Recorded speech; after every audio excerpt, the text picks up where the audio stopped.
Yeah, I mean, I'm leaning towards Mars. Mars or Centaur. I think just choosing what fights you're going to take and how you take them is what their fight needs. Oh, Magnus. Oh, he's bringing it back. Of course. Why The clutch. I mean, you have now a steroid for your Phantom Assassin, something that can match Sanking's rotation, so they will go with the Tiny as their last pick. So well, as far as I can tell, there isn't really a Mage Slayer hero here for Team Liquid, so there goes one of the potential counters. Maposhka looks like he is in trouble, very much dead, caught in the middle of the jungle against a Beastmaster Hawk that will eventually hunt him down.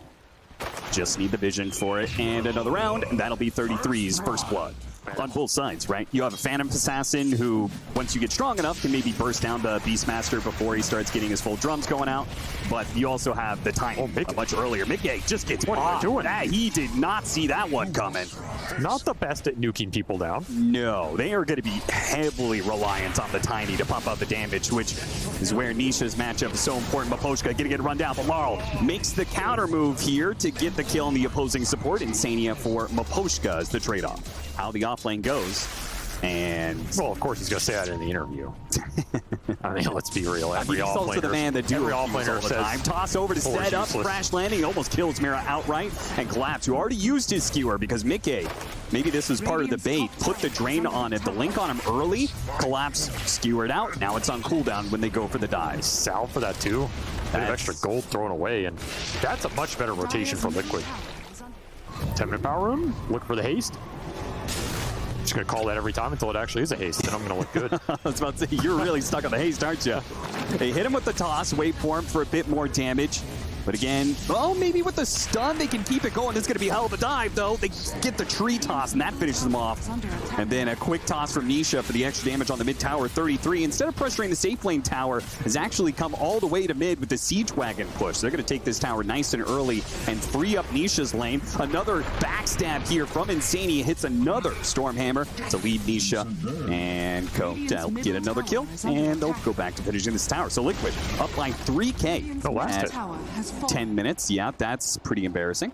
The trade smoke in the sense of the lanes are all in for them. They are going to run into Mickey here, so as long as he hit the skewer back into the Burrow Strike, he is done.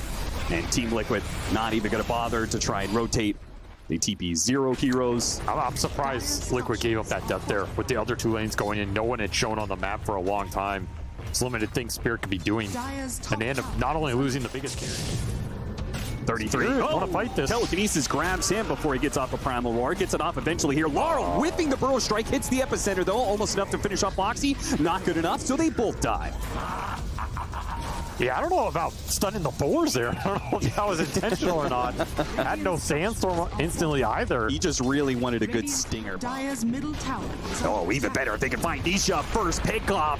Hits him with the avalanche, tries to slow this down. So it does give his team a little bit of time to be able to TP in. Not enough to save him, but maybe they can hit something. RP grabs 33 as well. Stuns come out. They try and chase after Team Spirit. They're fighting in division here. Trying to get the toss up onto the cliff. Not quite worth it. At 33 at half HP, finally gets off the roar, and the drums start going. But Radon goes for the kill, and they turn around with the Primal Roar, and they do manage to get the kill. Yatoro, though, is now stuck on the wrong side of Team Liquid Heroes. He gets his hop back over to Collapse. Thanks for the help there, and the assistance further. Collapse throws his body on the line, drags 3 heroes away from Yatoro to buy his carry the space to TP away. See Roshan, the Team Spirit, have the power to be able to contest. With their double Blink Daggers initiations, they have the opportunity, but they lack the initiation here to get the Primal Roar off on the Sand King. And with the BKB on the Razor and that shard pulling him in, are they going to use the RP to try and bail him out? Collapse says no, not for now. Mickey diving past the tier 2. His BKB now worn thin is going to be RP'd underneath the tier 2. Try and get the stolen skewer away from Boxy to be able to heal out Mickey. Mickey getting some distance. Radon, Yatoro needs the vision. He can't quite get it. He misses the kill on Mickey. This time it's Liquid, who use all of their heroes in conjunction to bail out their carry, and they will wipe Team Spirit in the process. The power of Pipe and Greaves right there. Team Spirit, just beautiful spellcasting from Liquid, and they know their strong points in this game. Willing to take that fight before doing the Roshan. I don't know why, but the Pavis makes me laugh. Like, so many of these big auras, and then just a Pavis on top of everything else. Maposhka gets spotted here in the corner. Uses the Hurricane to push back Boxy. Boxy gonna catch up with the waveform here. He's just trying to keep pace until his team can join him. Until an actual killer, some real damage. And now that they're here, they'll take the kill. They'll take whatever creeps they can get. Boxy's been quite the... It's not like the clearest, you know, Morphling game where he's doing a bunch of really cool stuff, but he keeps on turning into the Chen and stealing some of these creeps. 33 gets the pick off on Mira, but he is entirely alone. Not entirely alone. Nisha hits a huge combo that one-shots Yatoro. 100-0. No high ground now, though, right? You still have Aegis. Oh, yeah. For 2 minutes here, and now there's no BKB on the Phantom Assassin, which means your only play here is Spirit is to land a skewer, and if that gets interrupted, it might just be the game.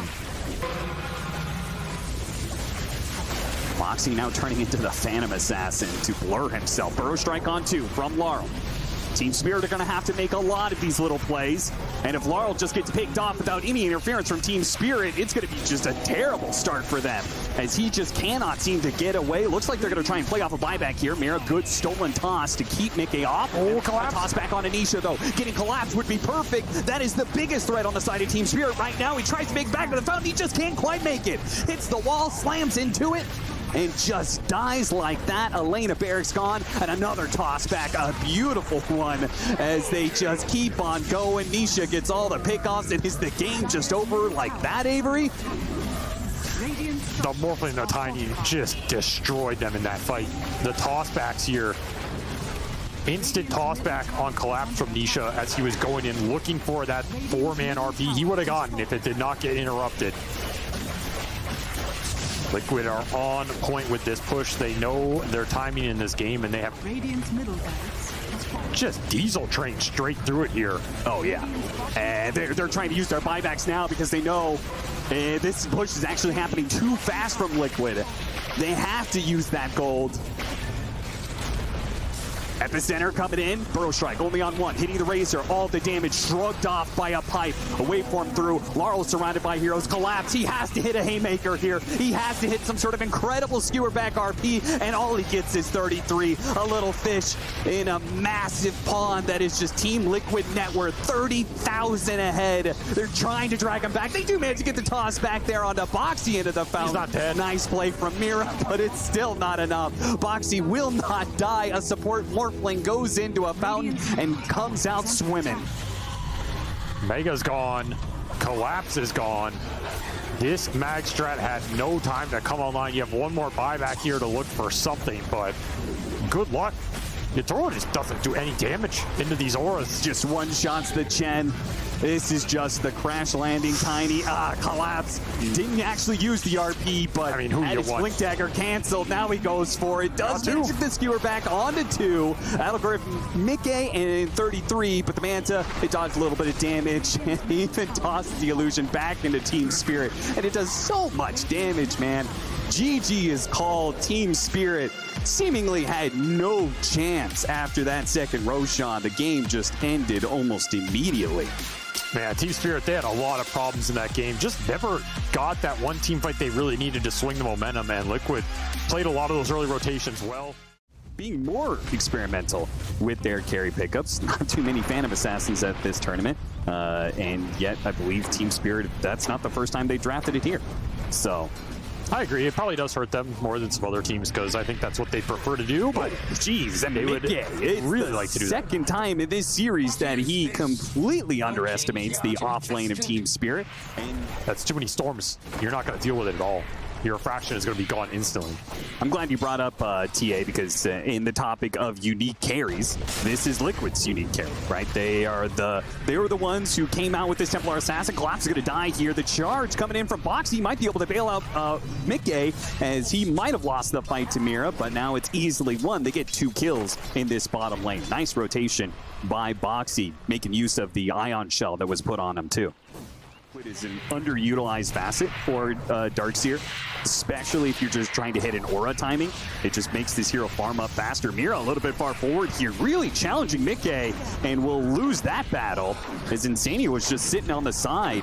Mira walked straight up there, almost damn near into melee range of the Templar Assassin. Not the wisest move I've ever seen. Really have to respect the Jakiro on lane now. He is not the same hero he used to be. He does a lot of damage. This is a great rotation if it works, though. Good backstab from behind. Mickey will do what damage he can with the refraction up, but with Insania, who is currently trying to deal with some sort of lane. Who is staying up strong up top. Charge on the mid lane. Laurel in trouble, has to turn around and burrow strike. They have any vision? Okay, just the blood grenade and the ion shell will do enough here. Nisha's going to take a couple of shots from the tower, but if he gets the refill on the rune, which he will, then he'll be perfectly fine. Boxy gets disrupted, but he should just be able to run up and maybe pop clarity at some point, charge back into a lane somewhere. Either way, this is probably... Actually, Ziotoro's going to cut across. Where did he come from? What's he doing all the way over here? He was just jungling. Didn't want to stay out too far in the lane, probably for the charge threat. Why do you think they like it more than everybody else so much? It kills Roshan. Okay. I don't think they have a lot of heroes outside of that beast that really accelerate Roshan for them as much as the TA does. Sure. And for a fast team that doesn't do as... Wow, that was a lot of damage. Okay. That's a high-level kill, too. Yeah.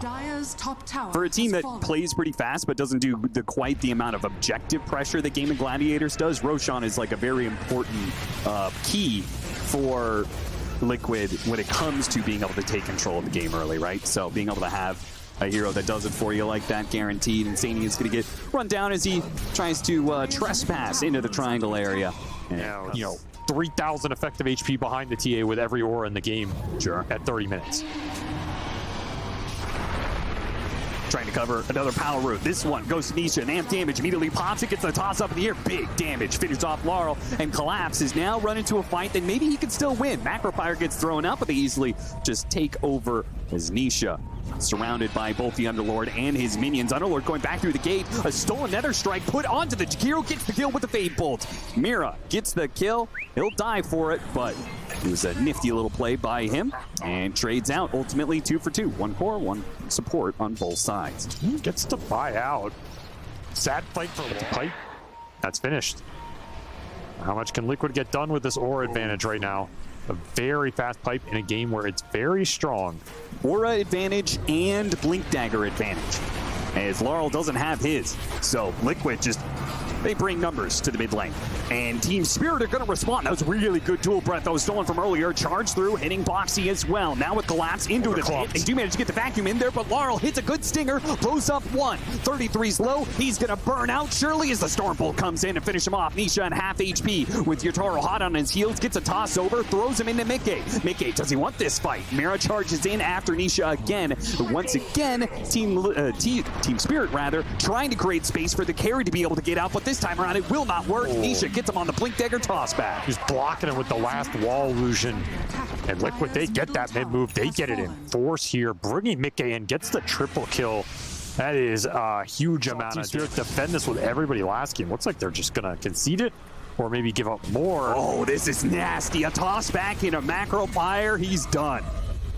He is cooked, and that's going to be a 14-minute Wisdom Rune that Team Spirit worked so hard to defend last time around. They're making a move on mid, though. A big kill if they can get it. Mickey is just overwhelmed by the constant assault of magic damage. Still, though, Epicenter has now been used, and Boxy's created some space. Nobody's going to be able to get here from Team Liquid right away, it seems. Nisha from a distance is too low. Hits the Avalanche, but everybody else... Oh, Liquid, gate like for the other one. Oh, doing it as fast as possible. Could also just take the team fight with the Desolator, try and get some charges up. And Team Spirit, Nisha gets a combo onto 2 with a charge off through. Both cores are dead. Wait, we used the other strike to get even more. He just leaves Yotaro for the rest and actually went for the Spirit, or excuse me, the Shadow Team. So Spirit Breaker picks up an extra kill for them. Over.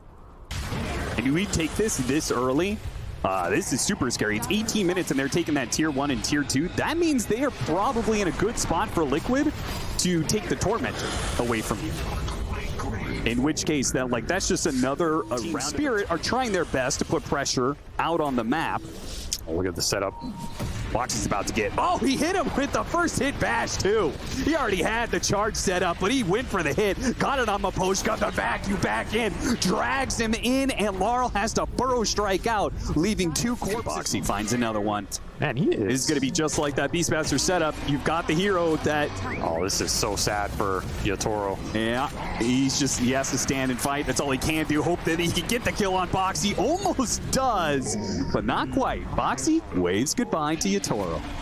The lead is starting 21-11, a 9,000 net worth lead for Team Liquid.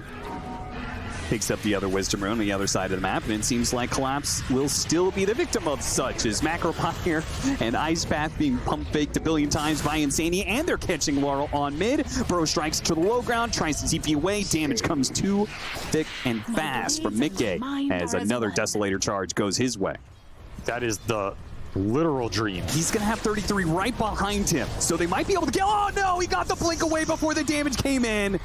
Oh, that's bad. Now they're going to be slowed down by the Shivas. Mickey is going to be able to hit them from behind. 33 is just going to charge in. He knows this fight is good for them. All they have to do is just catch as many heroes as humanly possible, and it's going to be a lot. It's going to be 4. It's going to be a 5th one spotted on the trap. Nisha jumps for him. Can't quite get him, but they will take a 4 for nothing against Spirit. The team was just not ready.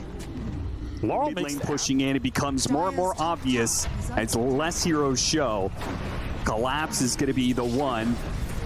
The Liquid just keep hitting. You say, where are you at, Spirit? I mean, where's everybody else? You can get some good angle here with this stolen vacuum. That's true. Pretty insane. And they might just back right up Boxy just into ran it. into him. But Boxy ends up charging into all 4 of these heroes. Team Spirit is spotted now. They will get the pick off on him, and Collapse is going to join them for the full 5-man. Nisha actually goes for it, blinks in, immediately telekinesis. Good response from Mira, but the vacuum and wall goes out. Spirit have gotten a decent number of spells out of him. Yatoro's going in. He's going in for the Jakiro right now, put himself on the front lines. Yatoro is getting burned out of a lot of his damage with the buyback coming in. With the Spirit Breaker charging out, Team Spirit need to get out of here. This fight is no longer a thing. Maposhka's going to be the one to have the charge on him. He's not going to be able to disappear into the trees, so 2 dead in exchange for 2 kills. And they're in a corner of the map without Yatoro right now. I assume they're going to try and use the gate to get him here, but the charge actually goes onto Yatoro, and they're going to punish Boxy for that one. Boxy gets caught. That is going to be a dieback. They do get Laurel at the same time. Collapse hidden behind a tree will be able to escape his fate. An interesting trade-off. A longer death timer for the Spirit Breaker, but the damage. Surge, okay, also not bad here. Not too bad. BKB, though. 4th BKB for Team Liquid. There is just this nasty window of time where Sand King does nothing. Firestorm does nothing. Pit does nothing. You're going to be working off of Demonic Purge. Oh, pulled him out of the base. Toss him back in again. Disruption. He's going to be outside of the base when he comes out of that disruption and probably killed. They give him the surge to try and get him away, but big damage coming out from Nisha. Bigger from Yatoro, though. He cuts down the Tiny and actually does some heavy damage to Boxy as well. They're going to chase after him. See if they can catch these heroes. 33 cutting in. Buyback's going to be used by Team Spirit. This is a hold they have to be able to win. But Yatoro, a charge onto him. A toss that does big time damage. He has to turn and fight, but there's nothing he can do here. Not against the full collapse of Team Liquid as they throw their last bit of damage. And it's the Conda hit that finishes them off in the end. No buyback there from Yatoro. A toss forward from Nisha. Mickey goes for 1. Nisha the other. They look to deliver the final blow to Team Spirit. And it will do it. They will take a 2-0 against Team Spirit. They will keep their momentum going in the upper bracket. That has to be one of the most convincing series I've ever seen against Team Spirit. And by a team that was struggling all year to have convincing series. How many times have we seen them, start to look good, start to gain momentum, and then get knocked down? Here, they make a definitive statement. I think for me, this is also one of the more decisive series I've seen from them as a team in terms of they knew what they wanted in the draft, and it was not confusing. It wasn't all over the place. Very